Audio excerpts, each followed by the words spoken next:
e ali muitas pessoas se convertem, e a conversão dessas pessoas vai fazer com que os discípulos comecem a batizar uma grande quantidade de pessoas.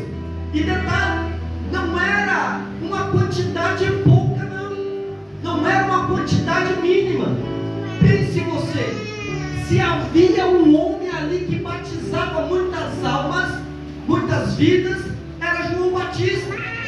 E agora a missão ali, através de Cristo, de pregar esta palavra ali, gerou um conflito tamanho que aquelas pessoas ali começam a perseguir Jesus, porque os discípulos de Jesus estavam batizando mais do que o próprio João Batista. A ideia, vamos dizer assim, ela vai surgir com João Batista, a revelação de como seria feito a ação, melhor dizendo, desta revelação, ela vai começar com João Batista, mas aí vem Jesus e vai transformar aquele trabalho a qual João Batista realizava em algo mais poderoso. Nota aqui que não há um ciúmes dentro daqueles que estão na presença de Deus, ou melhor dizendo, não tem que ter. Se alguém está pregando mais do que você, glória a Deus. Se alguém está evangelizando mais do que você, glória a Deus. Se alguém está louvando mais do que você, glória a Deus. Todavia, quem tem que crescer é o Deus Todo-Poderoso sobre aquilo que nós fazemos e não nós sobre aquilo que fazemos a Ele. Todavia, deve-se crescer o Senhor em nossa vida e não nós se crescer. Que diminua eu e que o Senhor cresça. Que diminua eu e que a obra dele cresça. Louvado seja o nome do Senhor, aleluia, aleluia. Não é propósito da mensagem, mas para que você entenda. Se tem um ambiente que gera guerra, que gera movimento para derrubar, é cadeira de púlpito. Pessoas que brigam por cadeira. Aqui a briga foi interessante. Eu costumo dizer, quem me dera todos que se levantam contra a minha vida se levantasse dizendo, eu vou para a rua evangelizar mais do que você. Quem me dera. Se a luta fosse, eu vou abrir mais pontos de pregação do que você. Quem me dera. Mas a luta é por causa de púlpito. Aleluia, Jesus. Aqui Jesus é perseguido por causa do sucesso do teu ministério, e foi só o princípio. Porém, por causa da perseguição, ele deixa a Judéia e vai retornar para a Galileia. Por quê? Porque ainda não era tempo de Jesus ser perseguido até a morte. Nota dentro dos textos bíblicos que toda vez que se levantam contra Jesus por causa do seu ministério, ele se retira, porque ainda não era tempo. E assim ele faz. Ele se retira da Judéia e vai retornando para a Galileia. Aí o texto aqui vai dizer que era necessário passar por Samaria.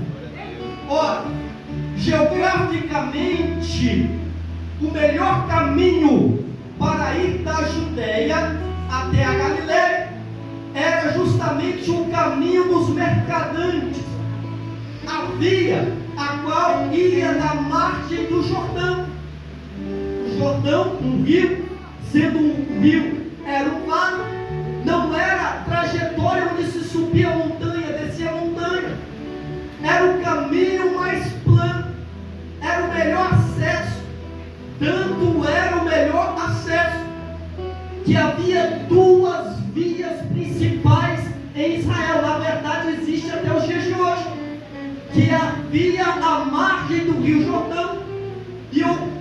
é chamado de Via Marítima, a qual passava na extremidade de Israel. Hoje conhecemos entre Israel e a faixa de Gaza. Eram os dois principais caminhos, as duas principais vias. A via que margeava Israel era longe para Jesus acessar. A via mais viável seria ir margeando o Jordão. Mas a palavra diz: era necessário passar por Samaria. Louvado seja o nome santo do Senhor. Ora, quando Cristo quer, Ele marca a sua própria trajetória, não se preocupa. Quando Ele decide que marca o caminho, é Ele. Quando Ele resolve, quem vai é Ele. Quem conhece o melhor acesso é Ele. Então não se preocupa se a tua oração parece que não está alcançando. Não se preocupa, o melhor caminho Cristo tem preparado. E estou aqui para te dizer que é necessário Ele passar por lá. É necessário Ele passar por lá. Então somente aguarda, porque o Mestre já montou a sua trajetória. Louvado seja o nome do Senhor. Aleluia, aleluia. Era necessário. E vamos entender dentro do texto o motivo de ser necessário. Ele vai com seus discípulos. Imagino eu que os discípulos, sem entender muita coisa, observa que Jesus está indo para Samaria. Mais ou menos assim: para onde nós vamos, mestre? Nós vamos para Galileia. Mas o caminho não é aqui, o caminho é por lá, não deixe comigo. Eu sei por onde ir. E vai subindo o caminho de Samaria, chegando próximo da cidade de Sicar. Os discípulos, eles vão dar uma desculpa: estamos com fome, vamos até a cidade buscar alimento. Primeiro ponto aqui é: isso foi necessário para o que Cristo iria fazer nesta fonte. Então Jesus é deixado ali, na fonte. Jesus aparentemente sozinho, porém não está, porque alguém tinha que escrever a história. João, provavelmente presente com Cristo na fonte, o qual escreveu, ou o único dos evangelistas que escreveu essa história, presente. Porém, haveria um culto para se realizar naquela fonte. E os discípulos foram até a cidade buscar comida. O culto nem tinha começado. Sabe aquele crente que só chega atrasado no culto? Foram os discípulos. Daqui a pouco você vai entender. Mas o culto começa, sabe por quê? Porque Jesus sentou à beira daquele poço. E quando Jesus chega, o culto começa. Aleluia. Não depende do teu glória a Deus. Não depende da tua mão levantada. Depende de Cristo neste lugar. E aqueles que sentem a presença dEle não se limita, porque estamos aqui para cultuar a Ele. Eu não estou aqui para fazer o que eu faço em casa. Eu não estou aqui para fazer o que eu faço na rua. Eu estou aqui para glorificar, exaltar e engrandecer o nome dEle, porque durante o dia Ele me manteve em vida, para que eu pudesse estar aqui dizendo: Senhor, obrigado. Obrigado por este momento de estar diante da tua presença. O culto começou. O culto começou.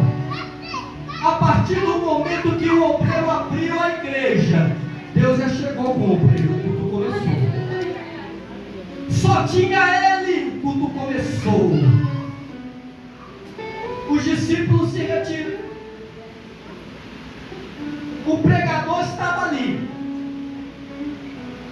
estava o pregador e o obreiro, João. De repente vem a primeira alma, a mulher samaritana. E essa mulher, ela vem caminhando. Nota que era um horário incomum de ter pessoas na fonte. Moody vai dizer que lá em Siquém ou Sicar havia fontes de água. Mas esta mulher, ela sai da cidade e vai até o poço, porque ela era hostilizada lá na cidade pelas mulheres da cidade. Preste muita atenção nisso, porque faz toda a diferença no texto. Era uma mulher oprimida, tinha fonte de água lá, mas ela se retira e vai até a fonte, a qual Jacó deu a seu filho José, um horário ao qual não encontraria ninguém, porque o poço, ele é lugar de interação social. O poço era lugar de se encontrar com pessoas, de dialogar, de conversar. É mais ou menos quando você vai para o mercado fazer sua compra e lá você encontra uma irmã da igreja. Aí o que acontece?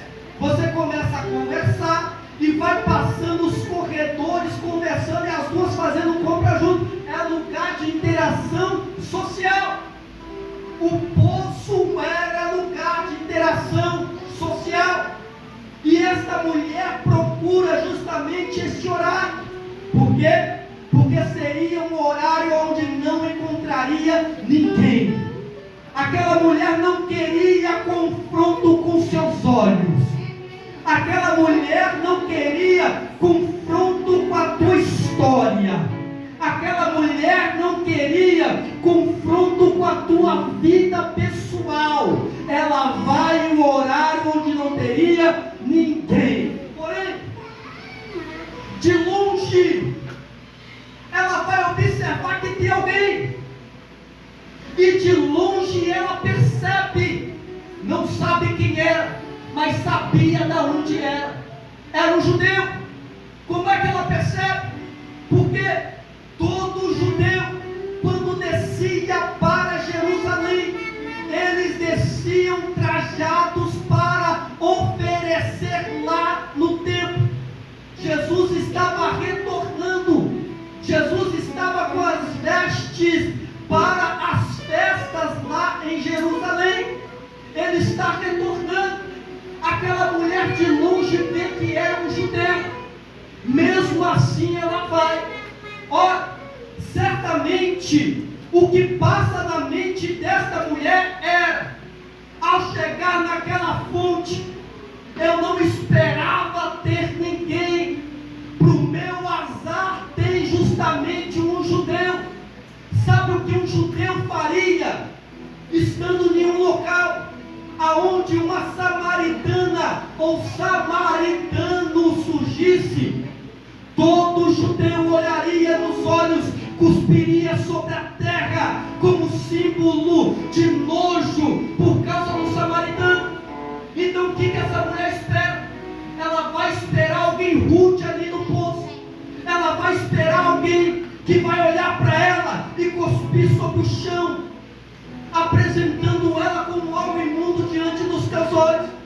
Ela chega calada, ela chega tímida, pela primeira vez na sua vida. Ela chega naquele poço carregando o seu cântaro, o seu último cântaro. Ela chega carregando, silenciosa. Ela chega para pegar a água. E aquela mulher que esperava aquele homem se levantar e cuspir no chão, ela ouve da boca daquele judeu: dá-me de beber. Ora, para você isso parece simples, mas para uma mulher que esperava alguém cuspir no chão, beber do mesmo cântaro que ela se encontra agora como alguém com dúvida, porque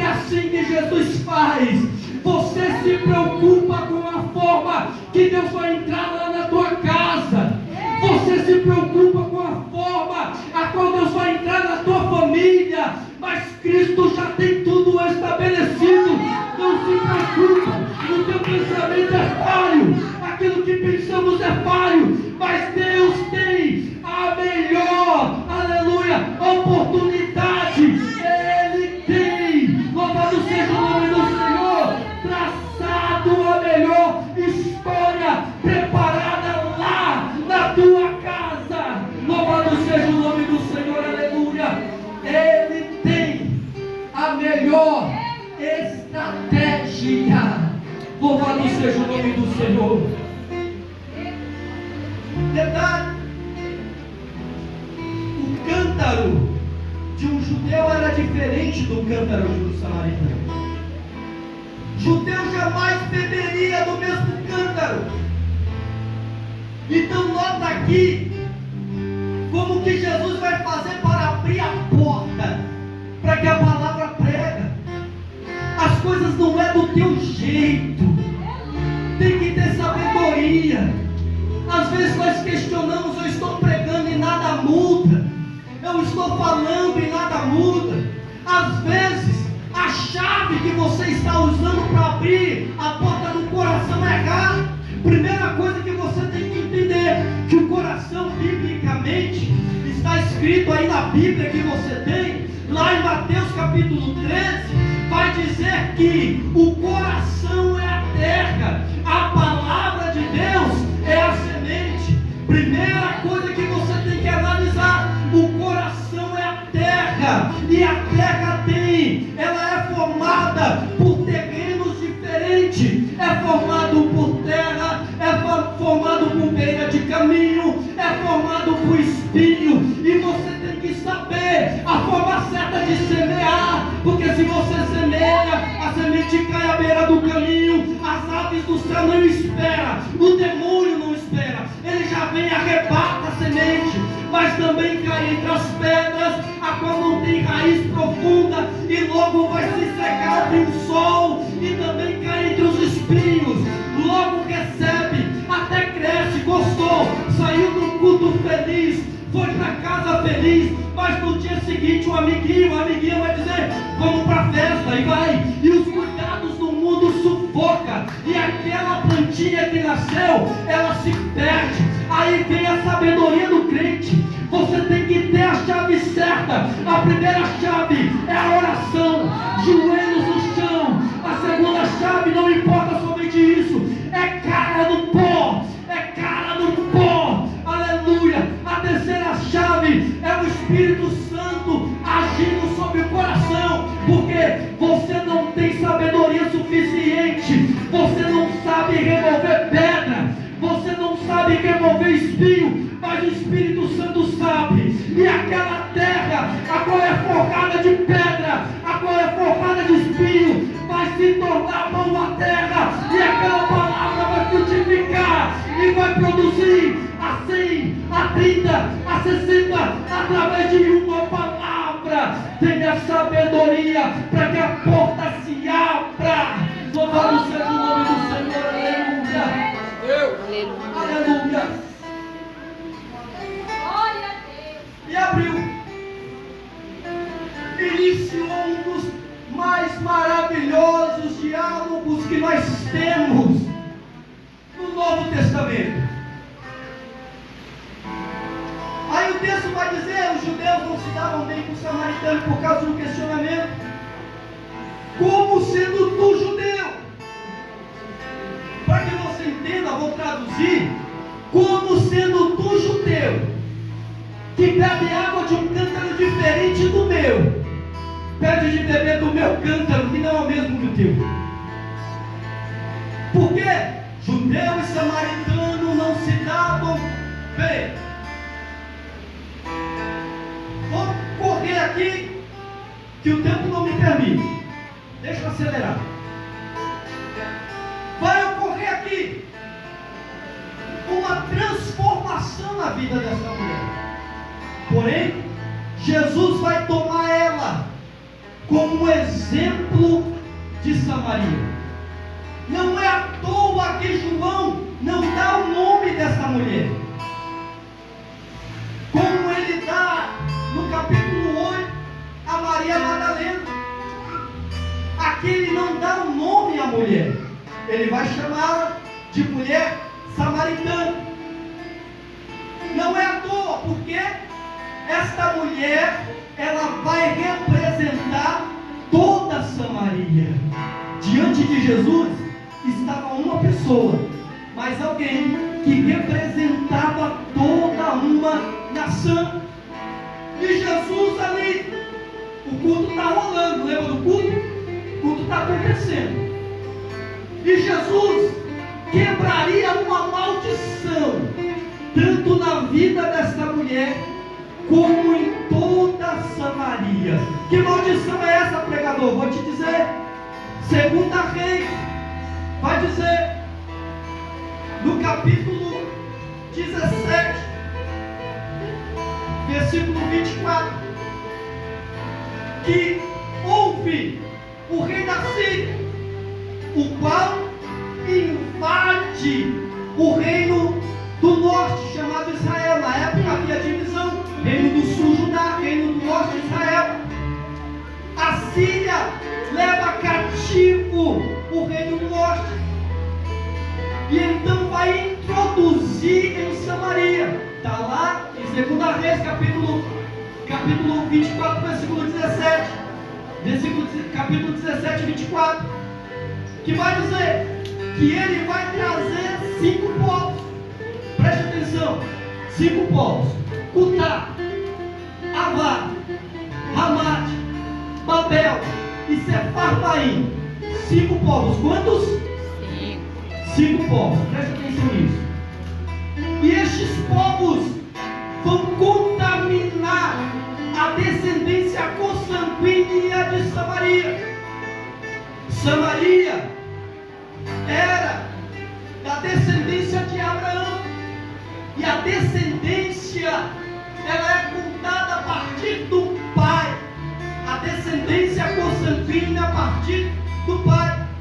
E a partir do momento que foi introduzido homens ali em Samaria, que casaram-se com as mulheres samaritanas, todos os filhos que nascem já não nasceram mais da descendência de Abraão.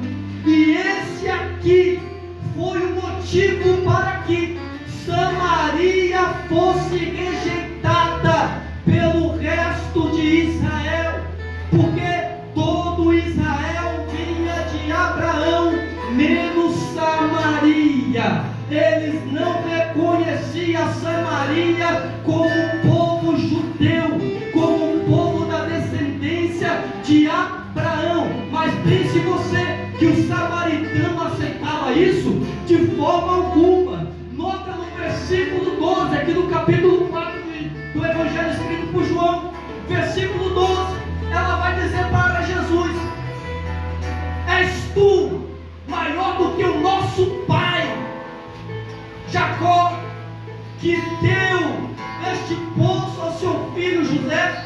Ou seja, eles acreditavam que ainda pertencia à linhagem consanguínea de Abraão. Eles ainda pensavam que fazia parte da linhagem consanguínea de Abraão. Mas não. Aí nota o versículo 13, Jesus dizendo: se voltar a beber desta fonte, tornará a ter sede. Jesus não está falando de água física, ele está falando da descendência. Você acha que vai ser salva buscando a descendência de Abraão, não sendo chamada de filha? Não, você não é filha de Abraão. Se voltar a beber desta fonte, tornará a ter sede. Mas se beber de uma fonte que eu lhe der, jorrará o rio para a vida eterna. Aqui Jesus estava falando para essa mulher: foge dessa descendência, porque não será salvo a partir de Abraão, mas em Cristo Jesus, em mim, no meu sacrifício, será salvo, pois ele tinha fonte de água para jorrar para a vida eterna. Louvado seja o nome do Senhor, aleluia, aleluia. Para você entender melhor, Ezequiel capítulo 23, o capítulo 23 de Ezequiel vai narrar a história de 2 personagens, Oholá e Oholibá.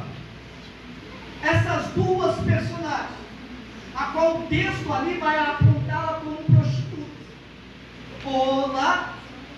qual representava Samaria, e Oholibá, a qual representava Jerusalém. As duas que se prostituíram. Oholá significava tua tenda. Oholibá significa estou na tenda. Por que isso? Porque Samaria tinha um lugar de sua adoração no Monte Gerizim. Essa história nós vamos ver aqui presente. Tinha o seu lugar de adoração, mas era uma tenda, a qual era dela, mas que Deus não estava no meio. Ou seja, eles tinham a liturgia, eles tinham o culto, mas não tinha a presença. Já Oholibá, Jerusalém, aqui tinha a tenda, ali tinha o culto, mas não tinha a obediência ao Deus do culto, não tinha servidão ao Deus do culto.